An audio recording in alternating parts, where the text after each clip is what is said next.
Hello दोस्तों, आपका स्वागत है मेरे यूट्यूब चैनल ज्ञान गंगा के अंदर में। और मैं आपके पास आपके लिए बहुत इंपॉर्टेंट क्वेश्चंस लेके आया हूँ। आज इग्नू का पीएचडी एंट्रेंस का एग्ज़ाम था पॉलिटिकल साइंस का, और वहाँ से बहुत ज़रूरी क्वेश्चन, बहुत इंपॉर्टेंट क्वेश्चंस मैं आप लोगों के लिए लेके आया हूँ। आप लोगों को मैं शेयर करूँगा, है ना। तो आप लोग मेरे साथ बने रहिएगा। तो बहुत इंपॉर्टेंट क्वेश्चन है वो सारे के सारे, बहुत मेहनत की है मैंने। आसान नहीं होता है उन क्वेश्चंस को दिमाग में रखना, याद रखना। बहुत लगभग 30 से 35 क्वेश्चंस हैं वो, तो वो सारे के सारे लिए हैं। और हो सकता है कि 9 तारीख को जो एनटीए का आपका एग्ज़ाम आने वाला है ना, पॉलिटिकल साइंस का, तो वहाँ पे भी वो क्वेश्चन हो सकता है आपको मिल जाएँ पॉलिटिकल साइंस के, है ना। और फिर मैं उसके बाद हम एनालिसिस भी करेंगे कि भाई ये क्वेश्चन कैसे आए, किस तरह के आए, कैसे आने चाहिए थे। तो वो भी एनालिसिस अभी हम करेंगे इस वीडियो के दौरान, ठीक है ना। ओके, देखते हैं, मैं बताता हूँ आपको। तो दोस्तों, स्वागत है आपका मेरे यूट्यूब चैनल ज्ञान गंगा के अंदर में, ठीक है ना। तो मैं आपके लिए बहुत इंपॉर्टेंट क्वेश्चंस की लेके आया हूँ। हुआ ये था कि दोस्तों, आज जो था एग्ज़ाम हुआ था ना आपका, तो मैंने वहाँ से ये सारे क्वेश्चंस माइंड कर लिए थे, दिमाग में रख लिए थे। तो वो सारे क्वेश्चंस आपके लिए लेके आया हूँ। बहुत अच्छे क्वेश्चंस हैं, और हो सकता है कि 9 तारीख को जो एग्ज़ाम है ना आपका पॉलिटिकल साइंस का एनटीए का, तो वहाँ पे भी क्वेश्चन आ जाएँ, है ना। तो ये क्वेश्चन ज़रा ध्यान से देखिएगा। मैं आपको डिस्कस करता रहता हूँ आपके साथ कि भाई कौन से क्वेश्चन थे, क्या थे। तो दोस्तों, पहला क्वेश्चन था, कौन सा संप्रभुता की विशेषता नहीं है। तो स्थायित्व, अस्थायित्व, अविभाज्य, अदेयता। तो आप सबको पता है कि स्थायित्व जो है वो आपका संप्रभुता की विशेषता नहीं है ना। कार्ल मार्क्स के द्वारा विकास के दिए गए चरणों को क्रमबद्ध कीजिए। दोस्तों, अलग अलग दे रखा था। क्या दे रखा था आपका? पूंजीवादी समाज, आपका सामंतवादी व्यवस्था दे रखी थी, सामाजिक विन्यास, दास प्रथा। तो इनको क्या करना था? आपको क्रम में करना था। बहुत इजी है, आपको सबको पता है कि कैसे क्या आंसर इसका, है ना। उसके बाद एक क्वेश्चन आया था, थ्रेचरनिज्म का विरोध किसने किया। थ्रेचरनिज्म ने किसका विरोध किया? तो दोस्तों, इसमें थोड़ा सा मेरे को ये डाउट था, क्योंकि जो थ्रेचरवाज था वो इंग्लैंड की जो प्रधानमंत्री मार्गरेट थ्रेचर थे, वो उन्होंने कुछ सुधार किए थे, प्रशासन में कुछ सुधार किए थे। उनको थ्रेचरवाद के नाम से जाना जाता था। जैसे आपका ठेका प्रथा चालू कर दी थी, और प्राइवेट सेक्टर की तरह काम करवाना चालू कर दिया था, और इस तरह के कई सारे सुधार किए थे। उसी को थ्रेचरवाद कहते हैं, है ना। तो मैंने इसका ऑप्शन, हालांकि मुझे जो लगा मैंने वो दिया, लेकिन फिर भी मुझे श्योर नहीं है, तो मैं आप लोगों के संग शेयर नहीं करूँगा। अगला क्वेश्चन है कि भाई निम्नलिखित में से कौन सी पुस्तक मैकियावेली की नहीं है। तो रिपब्लिक जो है वो आपकी मैकियावेली की नहीं है। The Prince, art of war, discourses on living किसकी है? वो है आपकी मैकियावेली की, है ना। जॉन रॉल्स का न्याय का सिद्धांत किसकी आलोचना है? तो वो है आपका उपयोगितावाद, ठीक है ना। क्या है? उपयोगितावाद की आलोचना की है इसने न्याय के अपने जॉन रॉल्स ने अपने न्याय के सिद्धांत में। मार्क्सवादी दृष्टिकोण विश्व राजनीति का अध्ययन करता है। तो किसके आधार पर करता है? ऐतिहासिक भौतिकवाद के आधार पर करता है ना। ऐतिहासिक भौतिकवाद के आधार पर वो विश्व राजनीति का अध्ययन करता है, ठीक है ना। उसके बाद आपका है कि सामाजिक पूंजी की अवधारणा किसने दी? तो ये रॉबर्ट पुटनम ने दी।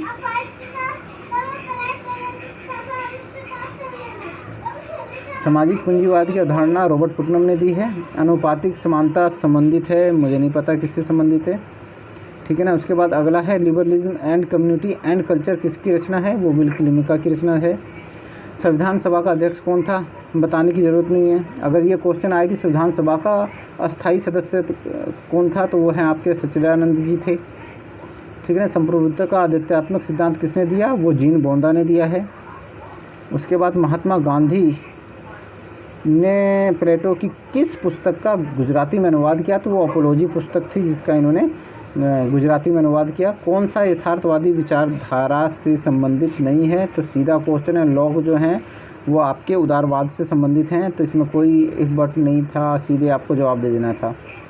एक क्वेश्चन था, 1960 में यंग तुर्क कौन थे, है ना।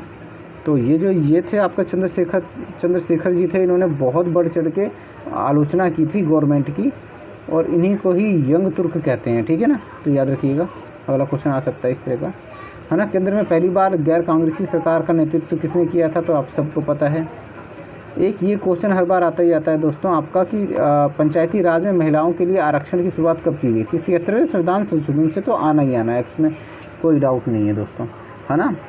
तो ये था आपका 73वां संविधान संशोधन था। ऑप्शन में काका कालेलकर आयोग था और मंडल आयोग था। 73वां संविधान संशोधन था, 74वां संविधान संशोधन था। तो 74वें संविधान संशोधन के द्वारा किसमें किया गया था, वो उसमें किया गया था आपका जो आपका नगरीय स्वशासन था, है ना, जिसमें आपका नगर पालिका वगैरह हो गई, अगर नगर निगम नगर पालिका।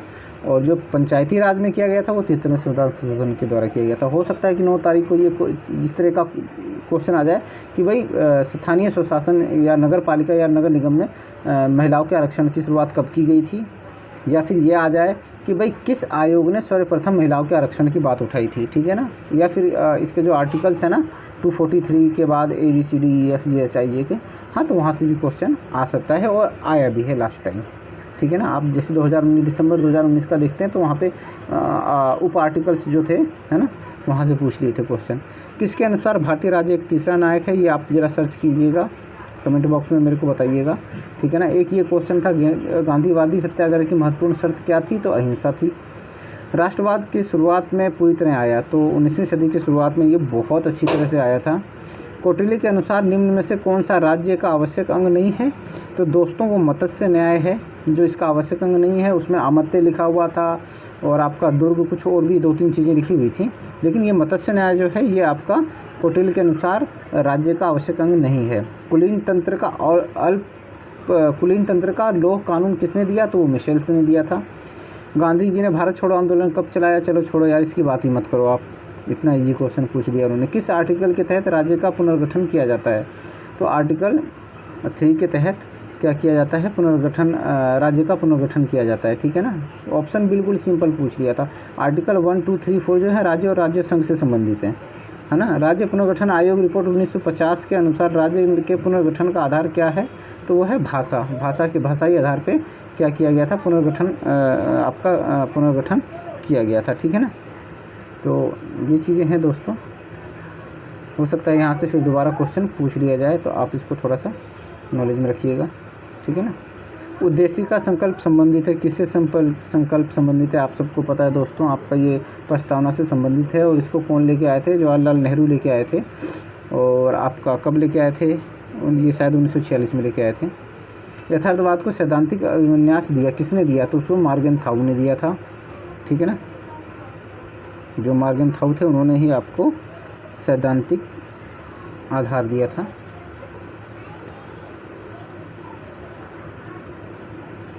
उसके बाद क्वेश्चन था तीसरा बोडो समझौता किस बारे में था, ये अभी हाल का ही है, मुझे याद नहीं है।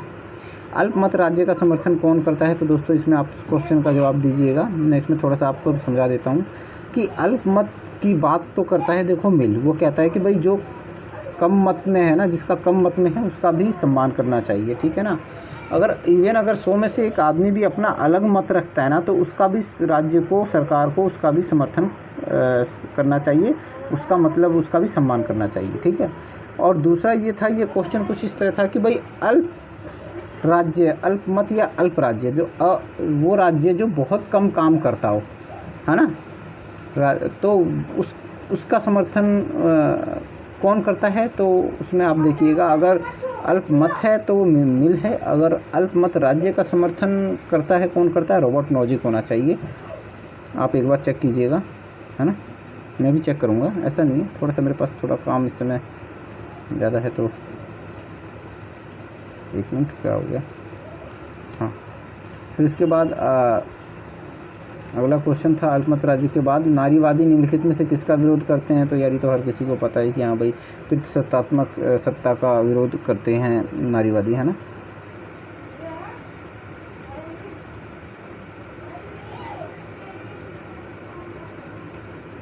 उसके बाद था विरोधकारी संगठन के नेता कौन थे, मुझे नहीं पता है, आप एक बार देखिए। कांग्रेस अर्थव्यवस्था की अवधारणा कौन लाया, आदर्श लोक सब लाया गया था, किसके द्वारा लाया गया था, मुझे नहीं पता। मानव अधिकार घोषणा पत्र का आर्टिकल 1 क्या कहता है, तो वो क्या कहता है जी, वो उसके अंदर ऑप्शन जो थे आपका स्वतंत्रता और आपका अधिकारों की बात, यही ऑप्शन में था, तो वही क्या। तो ये सारे क्वेश्चन थे दोस्तों, अगर हम इसका ओवरऑल अगर एनालाइज करें, है ना, अगर हम ओवरऑल अगर इस क्वेश्चंस का अगर एनालाइज़ करें तो ये क्वेश्चन बहुत इजी थे और ये डायरेक्ट पूछे गए क्वेश्चन थे। अब दोस्तों पिछले 2-3 सालों से ये चला आ रहा है कि मतलब डायरेक्ट क्वेश्चन पूछे जा रहे हैं, इजी क्वेश्चन भी पूछे जा रहे हैं, ठीक है ना। लेकिन फिर भी ये क्वेश्चंस पीएचडी लेवल के नहीं हैं और इससे हार्ड क्वेश्चन होने चाहिए जो दिमाग को घुमा दें, ताकि सोचने पे स्टूडेंट मजबूर हो कि इसका क्या ऑप्शन होना चाहिए। तो उस तरह के क्वेश्चन ये थे नहीं। ओवरऑल अगर मैं सारे इसको देखूँ तो इसमें से 75% तक क्वेश्चन तो इजी थे, जो बहुत इजी थे, ठीक है ना, डायरेक्ट थे और इजी थे। 75 के बाद 25% तक 20 to 25% जो क्वेश्चन थे वो बहुत हार्ड थे, मतलब डायरेक्ट पूछे गए थे। और उसमें से कुछ थिंकर्स का तो नाम भी समझ में नहीं आ रहा था कि ये मैंने पढ़ा है कि नहीं पढ़ा है, ऐसे क्वेश्चन थे। तो इस तरह के क्वेश्चन थे। और आपका एक ख़ास चीज़ और थी कि इस बार के क्वेश्चन में आपका इस क्वेश्चन पेपर में आपका जैसे कथन एवं कारण के क्वेश्चन एक भी नहीं था। तो ये बड़ा सरप्राइजिंग था कि भाई होना चाहिए था वहाँ से क्वेश्चन। इंडियन पॉलिटिक्स की बात कर लें तो आपका जो है अधिकारों से अधिकार जो हैं वो इतनी इम्पोर्टेंस रखते हैं, वहाँ से कोई क्वेश्चन नहीं था। नीति निर्देशक सिद्धांतों से कोई क्वेश्चन नहीं था। न्यायालय से कोई क्वेश्चन नहीं था। न्यायालय जो रिटें जारी करता है वहाँ से कोई क्वेश्चन नहीं था। राष्ट्रपति से कोई क्वेश्चन नहीं था। लोकसभा राज्यसभा से कोई क्वेश्चन नहीं था। नीति आयोग हो गया, वो हाल की घटना है 2015 के अंदर में बनी है, तो वहाँ से कोई क्वेश्चन नहीं था। तो उसके अलावा भी बहुत सारे जो आपके महिला आयोग या इस तरह के संवैधानिक आयोग या असंवैधानिक आयोग जो हैं, अर्धन्यायिक जो हैं, वो उनका भी कोई था ही नहीं, कहीं कुछ भी नहीं था। तो उसके अलावा अगर आप कॉम्परेटिव पॉलिटिक्स की बात करते हैं तो कॉम्परेटिव पॉलिटिक्स में भी दो चार क्वेश्चन थे, लेकिन वहाँ से काफ़ी सारे क्वेश्चन आने चाहिए थे। आपका जो इंग्लैंड का संविधान है ना, अमेरिका का संविधान, जर्मनी, फ्रांस, रूस, चाइना, वहाँ से कोई क्वेश्चन नहीं था। और आपका दबाव समूह बहुत इम्पोर्टेंट रखता है, हमारी राजनीति को बहुत प्रभावित करते हैं, तो वहाँ से कोई क्वेश्चन नहीं था। राजनीतिक दलों से कोई क्वेश्चन नहीं था।